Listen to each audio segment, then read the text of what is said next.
All right, y'all. We back for another round. We got B-Mac and MCA, man. We're gonna jump in a little bit. We're gonna talk a little bit about flipping today. We got the flipper here, B-Mac himself. We're gonna talk a little bit about this cold front in Lake Okeechobee. Yeah, welcome to this time of the year, the fall and winter time, and down in South Florida. Anytime we get one of them fronts that roll in, it makes our bass they shut down all the way off. They get finicky. They get all the way off. No, there's some moody creatures, that's for sure.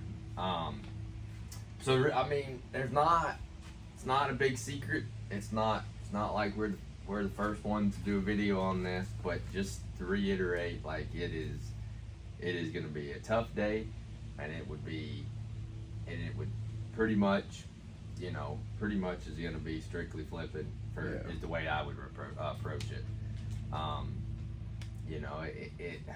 It all depends on like this particular weekend that we're in right now. It's about the first good cold front. So it probably didn't really affect them too much. It probably actually got them going, and they probably bit all right over the weekend. Right.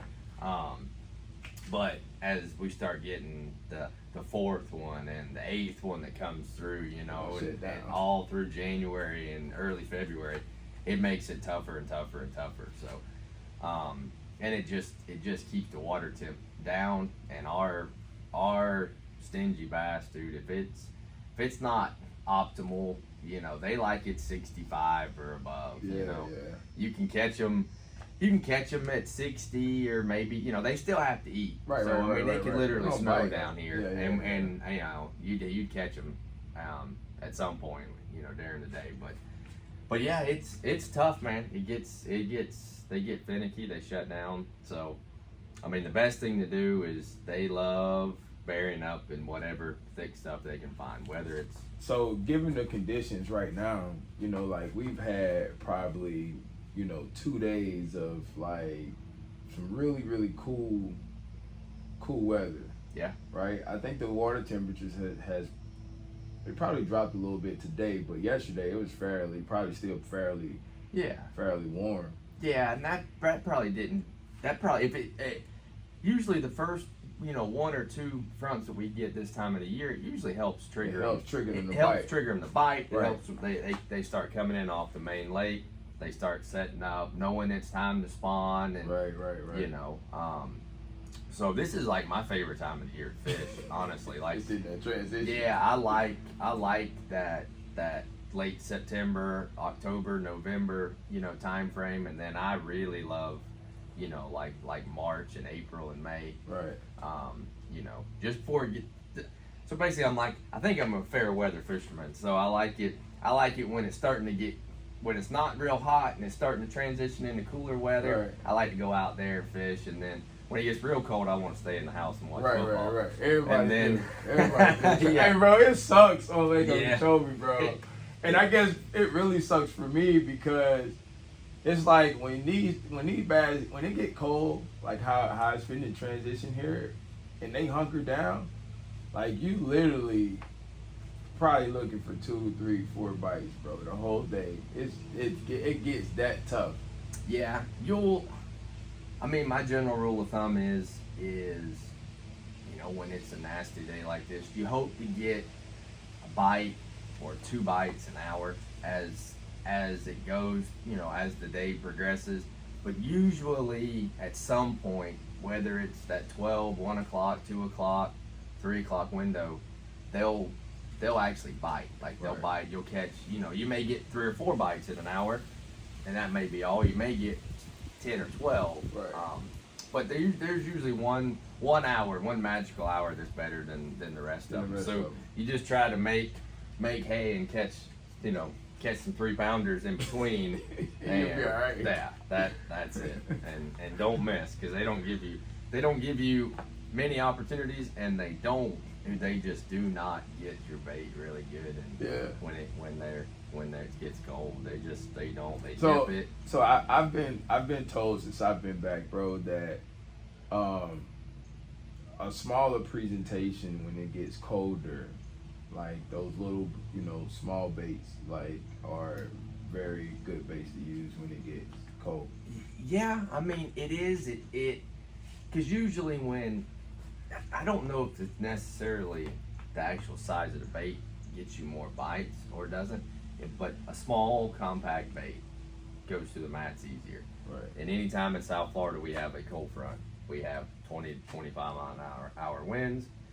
So all the mats are just compact, they're tight. I mean, they're scrunched together and it's hard to get through. So, so trying to throw a giant, bait like this here, it's hard to get it to go through. So something more compact, your beaver style bait, your crawdads, stuff like that. That's always a better way to go.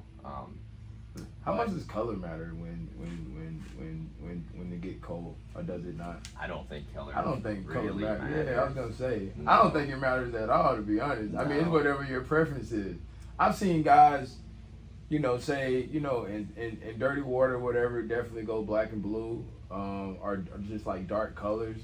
And much cleaner water, you kind of just, can change it up. But bro, I've seen people catch fish with the same bait, same color, not really mattering the conditions. It doesn't. I mean, honestly, it doesn't seem like it matters. I want something. I mean, I want a bait that's black. I mean, black and blue is a staple for me. That's I agree. Pretty much all that I really need. Yeah. Because most of our water is black, tannin colored water anyway. In some form, yeah. So, and there's not a lot of light underneath those mats anyway. So, I mean, it truthfully, it won't. It don't matter. Means no, whether it's got silver glitter in it or red glitter. Like as a guy that does this for a living, I really cannot put a lot of emphasis on color because we already have so many options to choose from. Right. I mean, you get on Tack Warehouse and look at all the baits and all the stuff that you have. So you have to simplify it. I mean, you only get so many. You can only make so many casts in one day. So how can I add on that? Is it going to be a watermelon seed versus green pumpkin? I just can't let my mind really. So do you really tie it into like whatever that gives me the most consistency? Yeah, I mean, pretty much. Yeah. Whatever you're comfortable, whatever you're comfortable doing. Sure. I think a lot of it is got a lot to do with confidence too, though, bro. Absolutely. Because like you get out there and people be like, "Hey, man, throw a swim jig right now." You get out there and you just don't believe you're gonna catch a fish with that swim jig. You're not gonna catch one. No, you gotta have confidence. Yeah, you gotta. Yeah. I agree. And I mean, Okeechobee's is a great place to learn this idea. Is that very rarely will you ever fish overfish on Okeechobee. Right. Now you may go past throwing a swim jig and you may catch 2 12-inchers, and there may be 25 pounds there. They just didn't want to eat the swim jig, so but you're not gonna fish over them. Right. You know what I'm saying? You may not roll through there with a swim jig and catch the 2 7 or 8 pounders that are in that area, but if you can find something that you can cover some water with and keep in your hand, and for most of the time that's been a big key for me is whatever you get in them areas that they look right, they feel right, you know what I mean, you hear some brim popping, like there's some bass there, but just the fact that you caught just 1 or 2 little ones doesn't mean that the big ones ain't there. That's it. You just got to change it up, do a little something different. In that area. Yeah, and try to exploit the area. And I mean, today they may eat the swim jig, and tomorrow they may not. There may be some mats in there where you can catch them flipping, which is what I love to do. Or the front rolls in the day and blows the mats out. That's kind of been a unique problem that we've had the last year or so with some of the the higher water levels that we're having. Which is crazy. Yeah. You roll through a place and you shook off 10 down a line, and then you turn right around and come back the next weekend, and then all the stuff's gone. It looks completely different. Yeah, in 3 days. It moves so much, and which is all right. You know what I mean? Yeah, it ain't bad. It keeps you in a constant focus. it keeps you dialed in a little bit because every day could be different. Sure. It could be different on Lake O. Like, that's one thing I've come to understand is that, like, even in just my little short time of trying to prep for, you've been doing this for a long time, but in my short term of prepping for tournaments and stuff like that, and you're going out the next morning, you're like, man, like, it's totally different game day morning. Like, what do you do? It is. Yeah, it's an ever-changing deal with the watercolor, clarity, and the whole 9 yards, and then you throw in the mats that are here today and gone tomorrow and stuff like that. Yeah. It's different, constant. But I kind of like it because it keeps spray boats on, scratching their head. Like, man, we tagged some stuff over here. I was supposed to spray the end of this week, and where's this? Where's it going? Yeah.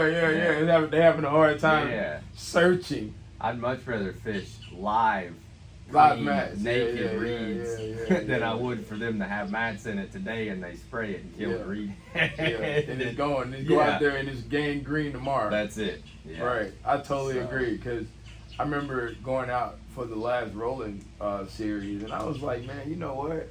Like, these mats are like, I was down south and like you had a section of them that were dead. Mm-hmm. And then you had a really good alive, and you can notice the color of them immediately.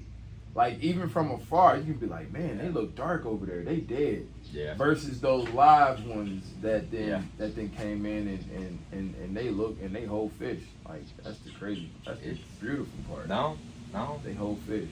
It's good and and it's like I said, it's getting good. The lake looks healthy. Everything looks good. I mean, a lot of clean water, a lot of eelgrass, and a lot more hydrilla this year than I've seen in the last several years. Really? So it's coming in. It is. So, and some pepper grass. Yeah, it's coming. It looks nice though. It does. Yeah, it does. It looks good. It looks real good. I think we needed it though, man. I mean, this hot water sucks a little bit, but I mean, I think it has definitely put the lake in a much more healthier place because of the grass and the vegetation, the hydrilla, like what you just talked about. Yeah, and, for sure. I mean, I think that's super cool. All right, so let's get into these rods. Let's get into the setups, tackle. So, I mean, for me, it's pretty simple. I mean, it's nothing overly crazy. I've got. I use a 711 Arc Invoker Pro, and to me, I like a 711 because it just gives me a little more leverage where I can get up over the top of some stuff. I can shoot it through, and I got a lot of leverage when I bow up on one. So all of my stuff's pretty much the same. I mean, you can see here this. I put a piece of tape, and that just indicates this is 1.5 ounces. That's it. Because I'm getting a little older and my eyes don't look as good.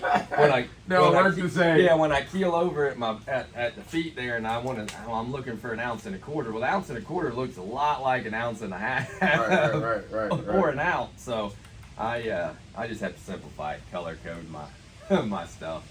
But man, I use a high speed reel, 65-pound Yozuri Super Braid, and that's it. I play around with different hooks and stuff. It's whatever works for you. There's not a lot of options out there as far as big stout flipping hooks. So it's What bait you got on there? I mean, this is the Mac Daddy. I mean, this is my preferred one. I like it. I don't really care if it's the water temp's 95 degrees. I like it, and if it's 55 degrees, I like it. I just have a lot of confidence. I designed the bait around a 4-aught hook, whether it be a Mustad or a Gamakatsu or whatever. I prefer to flip with a 4-aught hook. So I designed the bait around a 4-aught, and the hook takes up 90% of the whole body of the bait, and I added, we put on some flapping tentacles there just to get a little bit of action, and that's it. But I mean, it's really all about the body. It's streamlined, so it goes through as good as anything out there. What I think is extremely cool about it is the durability of it. Like, you can get a lot of pitches. Yeah. And not have to worry about, it breaking off or one of the appendages falling off. I remember when you guys first came out with it, and Steve sent me over some, and I love how durable that bait is, man. You can get a lot of pitches in that thing. And that's the thing. It's all about making drops. Drops. I mean, if I've said it numerous times that I feel there's so many good flippers on the lake and in South Florida in general. Yeah. And at the end of the day, we've all got the same stuff. Somebody may say that a sweet beaver is the best flipping bait. Right. You may say the Gambler BB Cricket is awesome. It really doesn't matter because as soon as it falls in and it falls this far and you go, boom, it's hard. Really it's hard to say that one had that. He looked at it and if it didn't have that red couple red glitters in it, he wasn't gonna bite it. He wasn't gonna bite it. So, but it's all about making drops. So if I feel like that at the end of the day, if I can make more flips than the guys around me, I stand a better shot at upping how many bites I get. Right. So that's really it. Another one I'm a big fan of, man, is the Crazy Crawl. Crazy Crawl's a good one. I flip it a lot. I don't know why, but I really, especially when I get into some of that real thick matted cane stuff. Yeah, my team partner, he doesn't buy them by the bag, he buys them by the gallon. Crazy Crawls, I'm telling you, he goes through them. Yeah. I like the one back in them swim jigs too, though. Yeah. Especially when you out there in that grass, man. These things, bro, these appendages do some magic. No, they kick, they flutter. And you can hop it real good. Absolutely. It makes it look like a jig a little bit. It's pretty cool, man. I cut down the head of it just a little bit, and then I got some white ones that I sight fish with, and that's pretty much all that I. Yeah, so we got the McMillan, the Mac Daddy, right? And then we got that Crazy Crawl. Check it out. Yeah. Shout out Bruiser Baits, Flat Out Tungsten. And I tell you, this one here, just like on an ounce weight or a 3/4 or a half, this Intruder XL, which is a giant bait. It's a giant. Yeah. And it is. I'm slowly coming around to liking it. And just them straight clean reads. You can get in clean, that way you don't got to worry about getting hung up. Because, it's a big bait. Yeah. I know. As a kid, we grew up, anybody that fished the lake 20 years ago, they knew that the brush hog was the deal. Right. Because it was big, it was bulky, it's just a heck of a meal for them to swim by. Right. But, the hang up with the brush hog for them years was that you pitch it in there. Them big old curly tails, a lot of times get stuck on them flat reeds, cattails and everything, and then you can see it actually stuck to the reeds. So that was kind of a deal. But this one right here, it's as streamlined as you can get. It goes in, it comes out, and big bait. Yeah, and gives a big profile. So it's the pen just tear apart down here. It got some good action on it. So. But it's definitely a good bait, but on a much lighter weight. Yeah, on a much lighter weight. Yeah. You don't want to try to slide that through some max, or maybe you do because it goes back to my deal is if I can make more flips than you, I feel like I'm going to get get more bites, have more opportunities to get more bites. So trying to slide that big dude in, I'll leave that for you. No, not me. Not me. I'm going with this crazy boy right here. But. So one thing we can say, I think we both can attest, I think we both have said it, is in order to increase your bites, you have to increase the amount of flips. That's a big part of flipping because you got to be able to make more, you got to be able to maximize your amount of flips. Correct. Yep. And at the end of the day, I know some really good flippers out here that don't peg their weights. Right.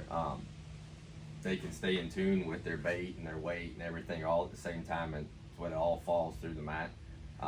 So it's just all of how you really, how you want to set it up, and where you can make it go through. If you can make a 1 ounce weight on 30-pound braid go through more than say an ounce and a half on 65, then maybe that's the way you want to try it. For me, I've got a pretty good system. Like I don't really need to venture too far into to try and reinvent the wheel. It worked. Yeah, no, I want 65. That's it. I'm with you, B. I'm with you. On all my flipping rods, I got 65 pound braid on them. So. I got Power Pro, but yeah, man, 65 pound is it. I rarely go up to. I know some guys use those 80s and some of those settings. I rarely, and then I swim everything with 50. Frog rod and stuff. But 50 and 65, I play around, rotate, different things. I love throwing the Yozuri pencil popper, which is just a big walking dog style bait. Right. I throw it on 50. If I'm in around a lot of real thick stuff, I'll throw it on 65. So, it's kind of just depending on what you're doing and where you're at and how thick the grass is. Man, we got so much eelgrass that you need something that's going to cut through. So I have played with some 50 out there trying to see if it would slice through better. So the jury's still out on that. I haven't decided. I know next time I go to bat, before I make my decision, I still will have 65 pounds. Absolutely. Yeah. Absolutely. But yeah, it's a great day. I think we can go catch something out there this afternoon. Yeah, I think we probably could. Yeah. The winds kind of definitely didn't die down a little bit. But yeah, y'all stay tuned, man. We got a lot going on. It's a cold front right now here on Lake Okeechobee. And we're super excited about getting out there and flipping around, trying to catch some of them big girls here. But y'all stay tuned. We're going to keep it rolling. Yeah. Shout out the Mac Daddy. Mac Daddy. Go get your bag.